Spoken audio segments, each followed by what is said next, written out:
Channel पर फिर से आपका स्वागत है। ये इस कहानी का आज का एपिसोड मानव ने खुद से कहा। ये गेम तो आप डरावना होता जा रहा है। कहीं इस विला में भूत तो नहीं रहते हैं? हे भगवान, बचा लेना मुझे। ये कहकर वो आगे बढ़ा। तभी उसके पीछे फिर से कोई साया दिखाई दिया। अचानक बचपन की एक याद उसके दिमाग में क्लिक की। बचपन में जब वो अद्विजय के साथ खेलता था तो अद्विजय भी ऐसे ही करता था, जिस वजह से अब मानव को समझने में देर नहीं लगी कि वहाँ अद्विजय था। इसलिए वो जल्दी से दौड़कर एक गमले के पास गया। वहाँ उसने अद्विजय को देखा तो अद्विजय भी आउट हो गया। अद्विजय उनकी टीम में शामिल हुआ। वो अब उन तीनों की ना सुनते हुए सीधा आरोही को ढूंढने निकल गया। आरोही को ढूंढते हुए वो अपने बेडरूम में गया। बेडरूम में उसे बिस्तर पर कोई लेटा हुआ दिखा। जैसे ही उसने ब्लैंकेट को हटाया तो ब्लैंकेट के नीचे उसे सिर्फ तकिए दिखाई दिए।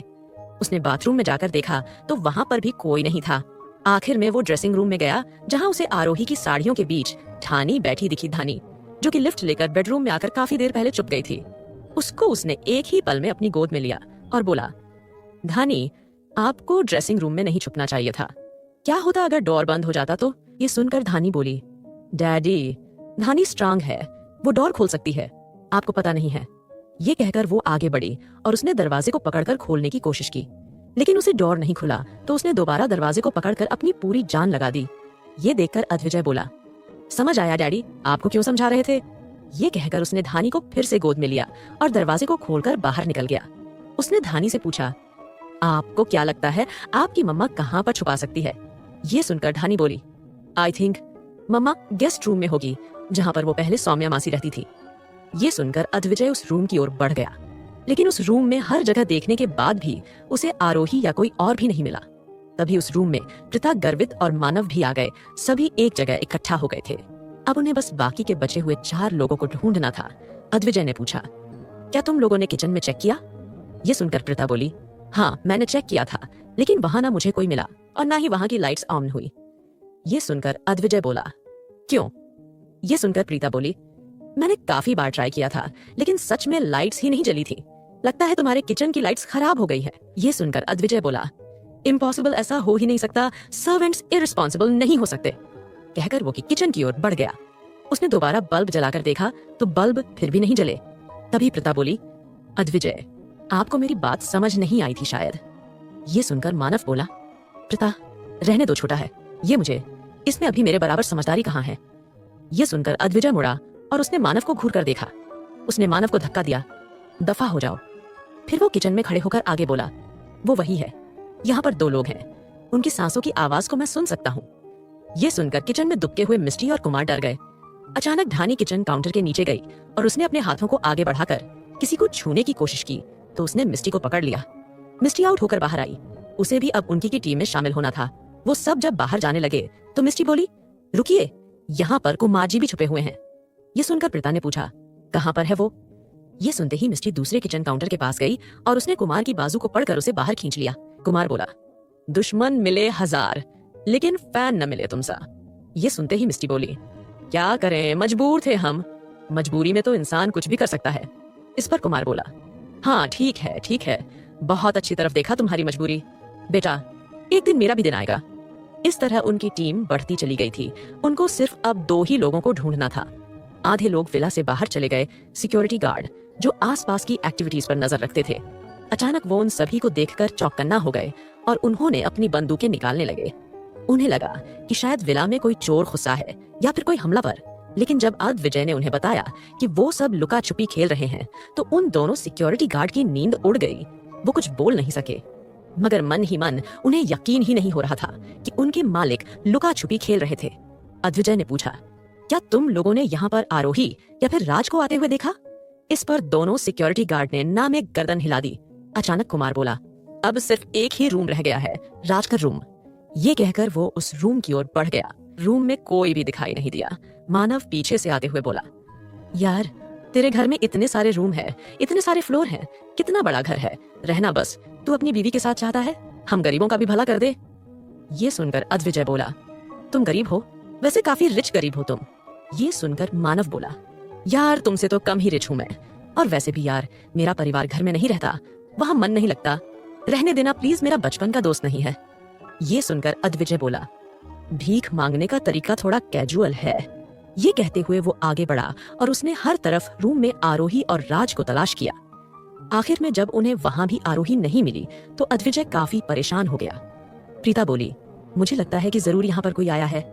वेट, कहीं आरोही का किडनैप तो नहीं हो गया? मानव बोला। ये सुनकर धानी परेशान हो गई। धानी को परेशान होता देख अद्विजय अचानक उसकी ओर मुड़ा और बोला, आपकी मम्मा को कुछ नहीं होगा। डैडी, अब भी आपके दंश चाचू को कॉल करते हैं, वो अभी यहाँ पर आकर आपकी मम्मा को ढूंढ देंगे। कहकर उसने अपना फोन निकाला और कॉल मिलाने लगा।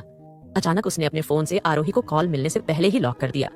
उसने ध्यान से अपने फोन की स्क्रीन पर देखा और अचानक उसकी आंखें जैसे शॉक से बाहर आ गईं।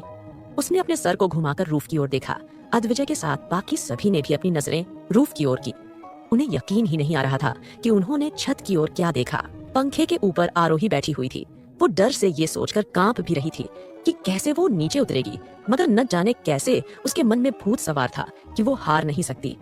इस वजह से वो काफी देर पहले ही पंखे के ऊपर आकर बैठ गई थी। उसे पता था कि कोई भी उसे वहां ढूंढ ही नहीं सकता।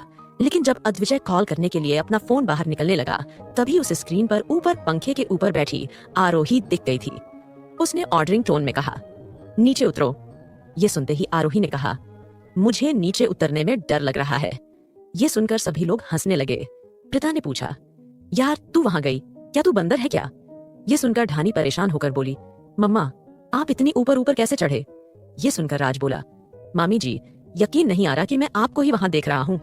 कुमार बोला, मामी जी आपको कुछ समय के लिए दूसरे बच्चे करने के बारे में बिल्कुल सोचना छोड़ देना चाहिए, बिकॉज आप भी किसी बच्चे से काम नहीं हो। ये सुनकर आरोही ने कहा, मेरा मजाक मत उड़ाओ तुम सब लोग। तभी अद्विजय ने उन सभी को इशारा कर रूम से बाहर जाने के लिए कहा। ढानी भी परेशान होकर बाहर चली गई। अद्विजय कोल्डली बोला, अब नीचे उतरोगी? ये सुनते ही आरोही ने कहा, नहीं मैं नीचे नहीं उतर सकती, मुझे अब डर लग रहा है। चढ़ते हुए तो मुझे डर नहीं लगा था, लेकिन नीचे देखकर काफी डर लग रहा है। ये सुनकर अद्विजय बोला, बताओगी मुझे कि तुम ऊपर कैसे चढ़ी? ये सुनते ही आरोही ने कहा, वो एक्चुअली ये रूम राज और मिस्टी का है ना, तो मुझे अलमारी में कुछ साड़ियां दिखी थी।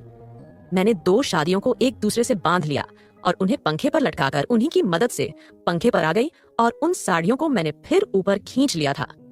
ये सुनकर अद्विजय बोला, वैसे दिमाग काफी है तुम्हें, लेकिन चलता हमेशा गलत जगह पर है। ये सुनते ही आरोही ने कहा, प्लीज आप मेरी मदद कीजिए, मुझे डर लग रहा है। अद्विजय बोला, ठीक है नीचे उतरो।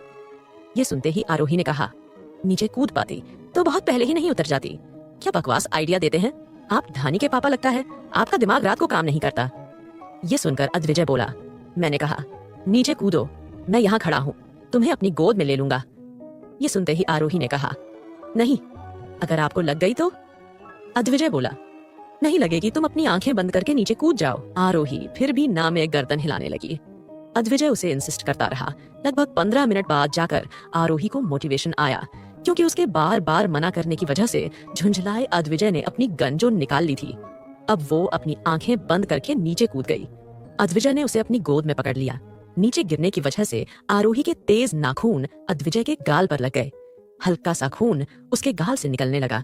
अचानक वो आरोही को संभाल नहीं पाया और वो बिस्तर पर गिर गया। दोनों एक दूसरे के ऊपर गिर गए थे। बिस्तर काफी तेज आवाज के साथ हिलने लगा। आरोही उठकर बैठी। अद्विजय बोला, फिर कभी ऐसी हरकतें करती हुई दिखी ना तो तुम्हें चिड़ियाघर भिजवाने में मुझे देर नहीं लगेगी। ये सुनते ही आरोही ने कहा, सॉरी, फिर से मैं ये गेम खेलूंगी ही नहीं। अद्विजय बोला, रात काफी हो गई है, अब कोई दूसरा गेम नहीं खेलेगा, चलो अब यहाँ से। ये कहकर वो आरोही का हाथ पकड़कर बाहर ले गया। जब वो बाहर आई तो ढानी उसके पैरों से लिपट गई। आरोही को पता था कि अब उसे घर के बाकी लोगों से तो क्या ढानी से भी डांट खानी पड़ेगी। जब वो अपने रूम में जा रहे थे तो ढानी ने आरोही से काफी सवाल किए थे और उसे काफी बार डांटा भी था।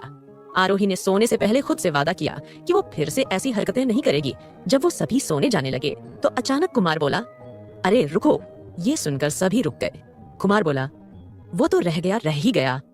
ये सुनकर सभी ने कंफ्यूजन में पूछा, कौन रह गया है? इस पर कुमार बोला, अबे यार तुम लोग कितने भुलक्कड़ हो, घर के एक सदस्य को ही भूल गए। ये सुनते ही मिस्टी बोली, राज कहाँ पर है, हमने उन्हें तो ढूंढा ही नहीं। ये सुनकर सभी थोड़े हैरान हुए। अचानक मानव मुस्कुराते हुए बोला, वैसे गेम तो ओवर हो ही गया है, राज को छुपे रहने दो, जब नींद आएगी तो खुद ही अपने कमरे में आकर सो जाएगा। इस पर कुमार बोला, वैसे आप उसके साथ काफी गलत कर रहे हैं, उसे लगेगा कि कोई उसकी परवाह ही नहीं करता। ये सुनकर मानव बोला, उसकी परवाह करने वाली आ गई है तो हमें अब उसकी परवाह करने की क्या जरूरत है। ये कहकर मानव प्रीता और गर्वित को अपने साथ लेकर चला गया। रात के वक्त राज, जो कि अद्विजय के बेडरूम के बाहर बालकनी से थोड़ा नीचे दीवार पर लटका हुआ था, उसे अब मच्छर खाने लगे थे। उसने अपनी हालत को देखा तो उसकी आंखें हैरानी से बाहर आ गईं। व्हाट द हेल, रात के 3 बज चुके हैं और मुझे कोई भी ढूंढने नहीं आया। ये सब कहाँ मर गए हैं? अब क्या मुझे खुद जाकर उनके सामने खड़ा होना पड़ेगा और कहना पड़ेगा, हाँ हो गया, मैं आउट। ये कहकर वो बालकनी से ऊपर चढ़कर बेडरूम में आ गया। उसने बिस्तर पर सोते हुए उन तीनों लोगों को देखा तो वो अपने कदम काफी सावधानी के साथ रखते हुए बेडरूम से निकलने लगा। अचानक अद्विजय ने रूम की लाइट्स को ऑन कर दिया। उसने चोरों की तरह जाते हुए राज को देखा। उसने ड्रॉअर में रखी अपनी गन को निकाल लिया। राज ने यह देखा तो वो अपनी ही जगह पर जमकर खड़ा हो गया। उसने अपने हाथ जोड़े। इससे पहले कि वो अपनी सफाई दे पाता, इशारों से अद्विजय ने उसे रूम से बाहर निकालने के लिए कहा। जब वो रूम से बाहर निकलकर डोर बंद करने लगा तो हल्की सी आवाज से ढानी की आंख खुल गई। जब वो उठकर बैठी तो अद्विजय ने उसकी तरफ अपनी नजरे की ढानी अपनी नींद से भरी आंखों से अद्विजय को देखते हुए आगे बढ़ी और उसने अद्विजय को गले लगा लिया। अद्विजय ने उसे सॉफ्टली गले लगाते हुए कहा, आप क्यों उठ गए हो? इस पर धानी बोली, डैडी मुझे लगता है यहाँ पर कराया था। ये सुनकर अद्विजय बोला, यहाँ पर तुम्हारे राज भाई आए थे। इस पर धानी बोली, डैडी पक्का ना? ये सुनकर अद्विजय ने हाँ में सर हिलाया और उसे बिस्तर पर लिटाकर सुलाने लगा। धानी को सुलाने के बाद उसने धानी के सिर पर हाथ फेरा। न जाने ये झूठा परिवार उसे क्यों अपना सा लगने लगा था। धानी को अपनाने के बाद उसे लगा ही नहीं था कि कभी उसे खुद के बच्चे करने की तमन्ना है। धानी जैसे उसे अपनी ही कोई खोई हुई औलाद लगती थी। शायद उसने धानी से प्यारी किसी बच्ची को पहले देखा था। अद्विजय जब प्यार से धानी को देख रहा था तो आरोही ने अपनी आंखें खोली और अद्विजय को देखते हुए धीमी आवाज में बोली, क्या हुआ है, आपको नींद नहीं आ रही है क्या? ये सुनकर अद्विजय बोला, हूँ। आरोही बोली, क्या आपको फिर से सर में दर्द हो रहा है? अद्विजय ने ना में गर्दन हिलाई और वो आरोही की आंखों पर अपना हाथ रखते हुए बोला, सो जाओ वरना शैतान जाग सकता है। ये सुनकर आरोही घबरा गई। क्या शुरू होगा, रोमांस आरोही और अद्विजय के बीच या धानी आ जाएगी दोनों के बीच? डोनर की पहचान के बारे में क्यों नहीं पता लगा पाया अद्विजय? क्यों वो डोनर अपना चेहरा छुपा रही है? अद्विजय बात सुनकर आरोही ने जल्दी से अपनी आंखें बंद कर लीं। वहीं दूसरी ओर दंश कल्याणी को लेकर रावत विला आ चुका था। उसने कल्याणी को सर्वेंट क्वार्टर में रखा हुआ था। अगर कोई कल्याणी को देखता तो वो नहीं पता लगा सकता था कि कल्याणी कौन थी। मगर रावत परिवार में से कुमार और मिष्टी कल्याणी से मिले थे, इसलिए मिष्टी उसे पहचान सकती थी और दंश इतना सा भी रिस्क नहीं ले सकता था। उसने मुंबई आते ही कल्याणी को कैद कर दिया था। कल्याणी एक बंद कमरे में रहते हुए भी खुश थी, क्योंकि सालों से वो मन में वरुण से अपना बदला लेने की आग लिए घूम रही थी। अब वरुण मर चुका था और इसके अलावा उसने अपनी जिंदगी के बारे में कुछ नहीं सोचा था।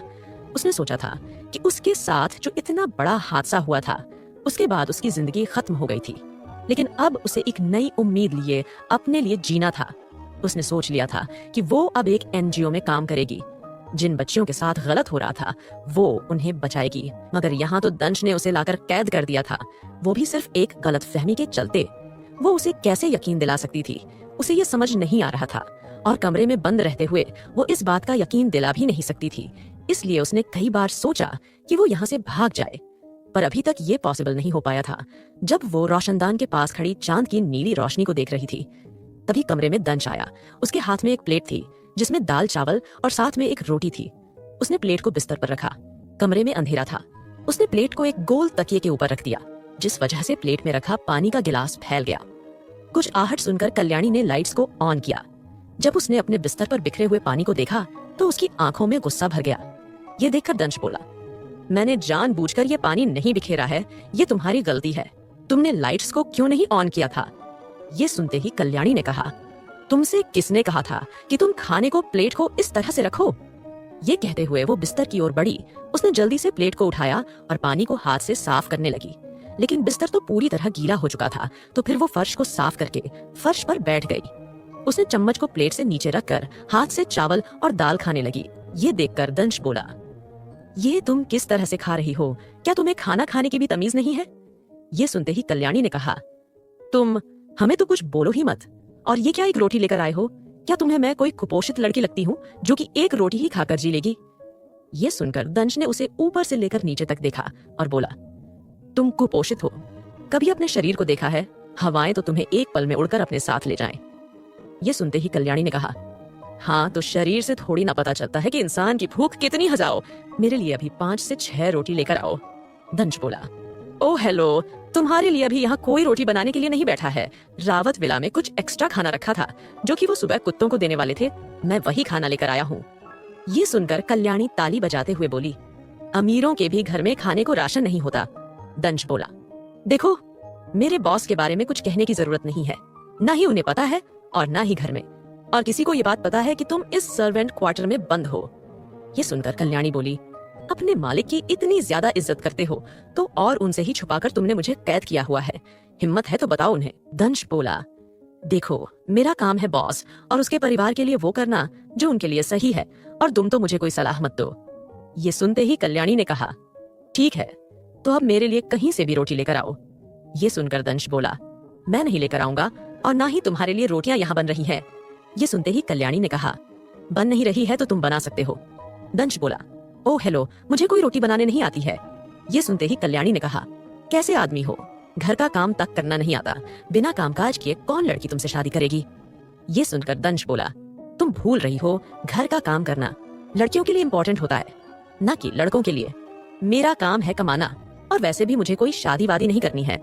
मुझे लड़कियों में इंटरेस्ट नहीं है, और तुम भी ज्यादा मुझे घूर घूर कर मत देखा करो। मैं जानता हूँ कि तुम मुझ में क्या देखती हो। ये सुनते ही कल्याणी ने कहा, अच्छा, मैं तुम्हें आपको देखती हूँ। तुमने ये सोच भी कैसे लिया कि मैं तुम जैसे इंसान को पसंद करूंगी जिसे खाना तक बनाना नहीं आता। ये बार बार खाना ना बनाने की बात को बीच में क्यों ला रही हो। क्या तुम अपने पति से ये उम्मीद करती कि वो तुम्हें खाना बनाकर खिलाए, तो फिर तुम क्या करती। वो झुंझलाकर बोला। ये सुनते ही कल्याणी ने कहा, मैं तो बस आराम करती और अपने पति को ढेर सारा प्यार करती। तो दोस्तों, आपको ये एपिसोड कैसा लगा कमेंट करके जरूर बताइएगा, और चैनल को सब्सक्राइब कीजिए और इस कहानी के पहले भाग को डिस्क्रिप्शन में पिन की गई लिंक से जाकर सुने।